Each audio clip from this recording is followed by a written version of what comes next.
ಬೇಡಿಕೆಯನ್ನು ಪೂರ್ಣ ಮಾಡಿದ್ವಿ. ಸಾಕು ಮಾಡಿ ನಿಮ್ಮ ಪರಿಹಾಸ. ಪರಿಹಾಸವನ್ನು ಕಂಡ ನನ್ನ ಮನಸ್ಸಿಗೆ ಉಲ್ಲಾಸ. ಏಕೆ? ನೀನಿನ್ನ ನಗೆ ಮಗನ ಮಂದಾಸ ಕಂಡು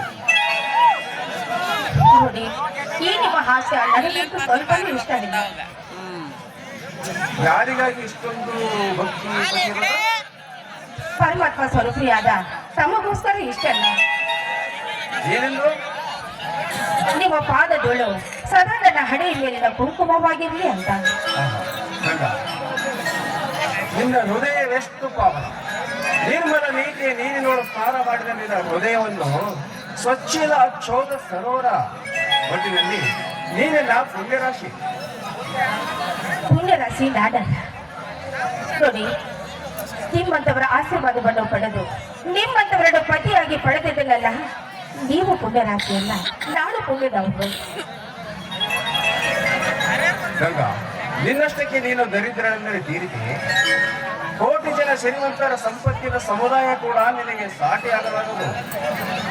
ಎಷ್ಟೋ ಜನ ಶ್ರೀಮಂತ ಸ್ತ್ರೀಯರು ತಮ್ಮ ತಂದೆಯ ಸಿರಿ ಸಂಪತ್ತಿನ ಸೌದಾಗರದಲ್ಲಿ ಕಣ್ಮುಚ್ಚಿ ಕುಳಿತು ಕೈ ಹಿಡಿದ ಪತಿಯನ್ನ ಕಸಕ್ಕಿಂತಲೂ ಕೀಳಾಗಿ ಕಾಣುತ್ತಿರುವರು.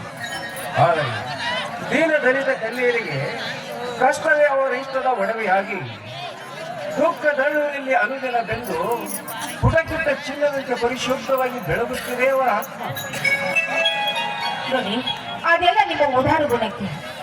ಆದ್ರೆ ವರದಕ್ಷಿಣೆ ಕೇಳುವ ಈಗಿನ ಕಾಲದಲ್ಲಿ ಒಂದು ಬಿಡಿ ಗಾಜು ಕೂಡ ವರದಕ್ಷಿಣೆಗೂ ತೆಗೆದುಕೊಳ್ಳದೆ ನನ್ನಂತ ದರಿದ್ರಳ ಕೈ ಹಿಡಿದಿದ್ರಲ್ಲ, ಇದು ನಿಮ್ಮ ಶ್ರೀಮಂತಿಗೆ ಅಲ್ಲವೇ ನಿಮ್ಮ ದೊಡ್ಡ ಗುಣ ಅಂತ ನಾನು ಹೇಳ್ತಿದ್ದೇನೆ. ಹೇಗೆ ಹೇಳುವೆ? ನೋಡಿ, ವರದಕ್ಷಿಣೆ ಎಂದು ಪೆಣಪುತವಾಗಿ ಕಾಡುತ್ತಿದ್ದಾಗ ನಿಮ್ಮಂತವರು ಸಿಕ್ಕಿದ್ದು ನನ್ನ ಪುಣ್ಯ. ಒಂದು ಪೈಸೆ ವರದಕ್ಷಿಣೆ ತೆಗೆದುಕೊಳ್ಳದೆ ನನ್ನನ್ನು ಮದುವೆಯಾಗಿದ್ದರಲ್ಲ, ಅದೇ ನನಗೆ ಸಂತೋಷ. ಸಂಸಾರ ಸಾಗರದಲ್ಲಿ ನಿನ್ನಂತ ರೂಪ ಗುಣಶೀಲಗಳಿಂದ ಕೂಡಿದ ಸ್ಥಿತಿಯಲ್ಲಿದ್ದರೆ ಎಂತ ವಿಪತ್ತಿನಲ್ಲಿ ಕೂಡ ಸಂಸಾರ ಸ್ವರ್ಗವೆನಿಸುವುದು.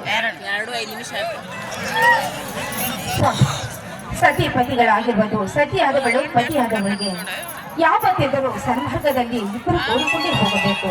ಹಾಗಂತ ಸಾವಿತ್ರು ಕೂಡ ಯಮನೊಂದಿಗೆ ಹೋರಾಡಿ ಪತಿ ಪ್ರಾಣವನ್ನು ಮರಳಿ ಪಡೆಯಲಿಲ್ಲವೇ ಸ್ವಾಮಿ? ನೀನಿನ ಸುಖ ಸಂಸಾರದ